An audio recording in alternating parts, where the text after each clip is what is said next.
قلبي شكرا دربي شكرا. عن ابن عباس رضی اللہ عنہ ان امرأة مغیبا اتت رجلا تشتری منه شيئا فقال ادخل الدولج حتى اعطيتك فقبلها وغمزها فقالت ويحك إني مغيب فتركها وندم على ما كان منه أو كما قال النبي صلى الله عليه وسلم. حضرت عبداللہ ابن عباس رضی اللہ عنہ نقل کرتے ہیں کہ حضور اکرم صلی اللہ علیہ وسلم کے زمانہ میں ایک عورت کسی شخص کے پاس کوئی چیز خریدنا چاہتی تھی، تو عورت دکان پر گئی اور اسے کوئی چیز خریدنا چاہتی تھی، تو آدمی اسے کہنے لگا کہ تم دوسرے کمرے میں چلی جاؤ، وہاں اچھا مال پڑا ہوا ہے تو میں تمہیں وہاں سے کوئی چیز دے دیتا ہوں۔ ترمذی شریف کی روایت میں آتا ہے کہ وہ عورت کھجوریں خریدنے کے لیے گئی تھی، تو وہ شخص اس دوسرے کمرے میں داخل ہوا تو عورت کو تنہائی میں دیکھ کر اس کو پکڑ لیا اور اس کے ساتھ ایسی جگہوں پہ ہاتھ لگانا شروع کر دیا جہاں منع ہے اور اس کو بوس و کنار کرنا شروع کر دیا۔ تو وہ عورت کہنے لگی کہ افسوس ہے تیری حالت پر کہ میرا خاوند سفر پر گیا ہوا ہے اور میں مجبوراً سامان خریدنے کے لیے آج بازار آئی ہوں اور تم مجھے ایسی ناشائستہ حرکات مجھ سے کرنے لگے ہو۔ تو ترمذی شریف کی روایت میں آتا ہے کہ اس عورت کا خاوند جہاد کے سفر پر گیا ہوا تھا۔ تو یہ جان کر جب اس عورت نے کہا نا کہ میرا خاوند سفر پر ہے اور تم مجھ سے ایسی ناشائستہ حرکتیں کرنے لگے ہو، تو اس آدمی کو بڑی ندامت ہوئی اور اس نے اس عورت کو چھوڑ دیا، اور پھر وہ حضرت عمر کے پاس آیا اور حضرت عمر کے سامنے آ کے اس نے اپنے جرم کا اقرار کیا، کہنے لگا کہ حضرت عمر سے مجھ سے یہ غلطی ہوئی، عورت آئی تھی سامان خریدنے کے لیے اور میں اسے چھونے لگ گیا۔ تو حضرت عمر نے کہا ویحک، افسوس ہے تیری حالت پر، لعلہا مغیب، شاید اس عورت کا خاوند جہاد پر گیا ہو۔ تو یہ آدمی حضرت عمر سے کہنے لگا ہاں اس عورت کا خاوند جہاد پر گیا ہے کیونکہ اس نے مجھے یہی بتایا۔ اس کے بعد اس کو ندامت تھی، وہ حضرت ابوبکر کے پاس آیا اور حضرت ابوبکر سے اپنی غلطی کا اقرار کیا کہ مجھ سے ایسے غلطی ہو گئی، وہ عورت مجھ سے سامان خریدنے کے لیے آئی تھی اور میں اس سے تنہائی میں چھیڑنے لگ گیا، اس کو ہاتھ لگانے لگ گیا۔ تو حضرت ابوبکر نے بھی وہی الفاظ کہے کہ تیری حالت پر افسوس ہے، فَإِنَّهَا مُغِيبٌ، شاید ہو سکتا ہے کہ اس کا خاوند جہاد کے سفر پر گیا۔ تو اس آدمی نے حضرت ابوبکر سے بھی یہی کہا جی اس کا خاوند جہاد پر ہے۔ تو گناہ پر ندامت اور افسوس اتنا تھا کہ اس سے رہا نہیں گیا اور پھر حضور اکرم صلی اللہ علیہ وسلم کے پاس آیا اور اپنے جرم کا اقرار حضور صلی اللہ علیہ وسلم کے سامنے بھی کیا کہ یا رسول اللہ ایسے عورت آئی تھی سامان خریدنے کے لیے اور میں نے اس سے چھیڑنے لگ گیا۔ تو آپ نے فرمایا بھی تیری حالت پر افسوس ہے، ہو سکتا ہے اس کا خاوند جہاد پر ہو۔ تو پھر اسی وقت قرآن کی ایک آیت نازل ہوئی، فَأَقِمِ الصَّلَاةَ طَرَفَيِ النَّهَارِ وَزُلَفًا مِّنَ اللَّيْلِ إِنَّ الْحَسَنَاتِ يُذْهِبْنَ السَّيِّئَاتِ ذَلِكَ ذِكْرَىٰ لِلذَّاكِرِينَ، کہ دن کے دونوں اطراف میں اور رات کی تنہائیوں میں نماز کو قائم کرو، ان الحسنات یذہبن السیئات، بے شک نیکیاں گناہوں کو مٹا دیتی ہیں۔ اور یہ نصیحت ہے، نصیحت پکڑنے والوں کے لیے۔ تو کیونکہ اس شخص نے گناہ صغیرہ کا ارتکاب کیا تھا تو اس لیے حضور اکرم صلی اللہ علیہ وسلم نے فرمایا کہ نیکیاں صغیرہ گناہوں کو مٹا دیتی ہیں۔ مثال کے طور پر آدمی گناہ صغیرہ ہو گیا اور پھر اس کے بعد وضو کیا، نماز پڑھی، تو وضو کرنے سے بھی صغیرہ گناہ معاف ہو جاتے ہیں۔ ہاں یہ شرط ہے کہ کبیرہ گناہ بغیر توبہ کے معاف نہیں ہو سکتا۔ اس کے لیے توبہ کی اشد ضرورت ہے۔ تو جب یہ آیت نازل ہوئی تو وہ آدمی حضرت عمر سے کہنے لگا، کیونکہ حضرت عمر بھی حضور صلی اللہ علیہ وسلم کے پاس بیٹھے تھے، تو کہنے لگا حضرت عمر سے یہ جو آیت نازل ہوئی ہے کیا یہ میری خصوصیت ہے کہ میں نے یہ غلطی کی ہے اور میری اس غلطی پر اللہ نے یہ آیت نازل کر دی؟ تو حضرت عمر نے فرمایا نہیں، تیری خصوصیت نہیں ہے، قیامت تک اگر حضور کا کوئی امتی اس سے صغیرہ گناہ ہوئے پھر وہ نیکی کرے اللہ اس کے گناہ معاف کر دے۔ تو حضور صلی اللہ علیہ وسلم نے حضرت عمر کا یہ جواب سن کر مسکرانے لگے اور آپ نے فرمایا عمر تو نے ٹھیک کہا۔ تو یہ ایک بشارت بھی ہے، خوشخبری بھی ہے کہ نیکیوں سے صغیرہ گناہ معاف ہو جاتے ہیں۔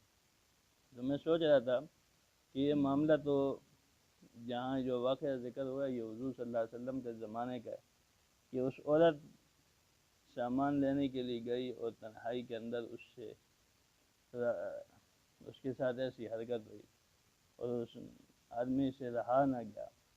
آج کی عورتیں بھی جیسے ہمارے ہاں پاکستان کے کلچر ہے کہ ابھی 8 مارچ کو بھی ان عورتوں کا اجتماع ہوا ہے اور یہ حقوق مانگ رہی ہیں۔ میں سوچ رہا تھا کہ کون سے حقوق ہیں جو عورت کو اسلام نے نہیں دیے۔ اب یہ 8 مارچ کو جمع ہو جاتی ہیں اور پھر کہتی ہیں جی ہمیں حقوق چاہیے۔ کون سے حقوق چاہیے؟ عورت کو سارے حقوق تو اسلام دے چکا ہے اور اسلام نے عورت کے حقوق کو بھی واضح کر دیا اور اس کی جو حدود ہیں وہ بھی مقرر کر دی۔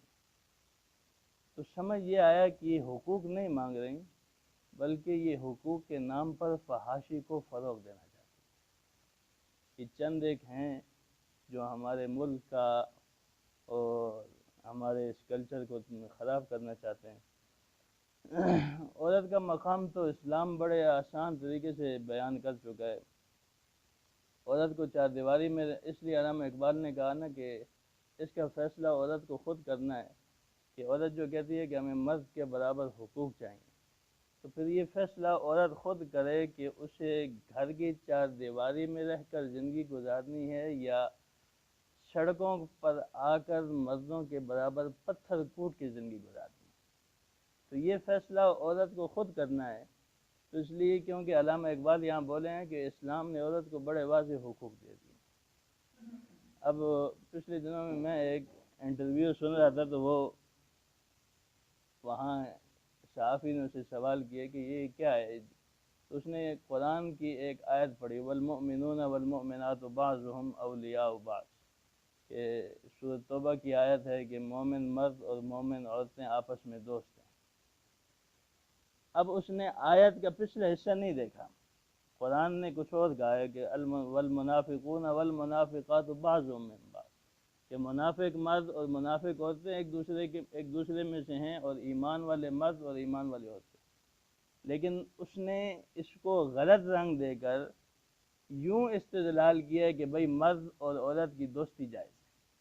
نعوذ باللہ من ذالک۔ تو یہ ہمارے ملک کا کلچر خراب کرنا چاہتے ہیں۔ اگر حقوق کی بات کی جائے تو سب سے پہلے تو پھر ہمارے سامنے اگر کوئی آئیڈیل عورت ہے تو وہ حضور اکرم صلی اللہ علیہ وسلم کی لخت جگر سیدنا فاطمہ الزہرا رضی اللہ عنہ۔ آپ پریشان ہیں تو حضرت ابوبکر کی بیوی آ گئیں اور حضرت اسماء، انہوں نے پوچھا حضرت فاطمہ سے آپ کیوں پریشان ہیں؟ تو کہنے لگی کہ میں نے ساری زندگی پردے کا اتنا اہتمام کیا ہے اور حیا کو اتنا سامنے رکھا ہے، اب میں پریشان ہوں کہ مرنے کے بعد جب میری میت کو چارپائی پہ رکھ کر لے جا رہے ہوں گے تو اس وقت کسی غیر محرم کی نگاہ میرے جسم پہ نہ پڑے، اس لیے پریشان ہوں۔ تو حضرت اسماء نے کہا کہ میں آپ کو ایک حل بتاتی ہوں۔ انہوں نے کہا وہ کیا حل ہے؟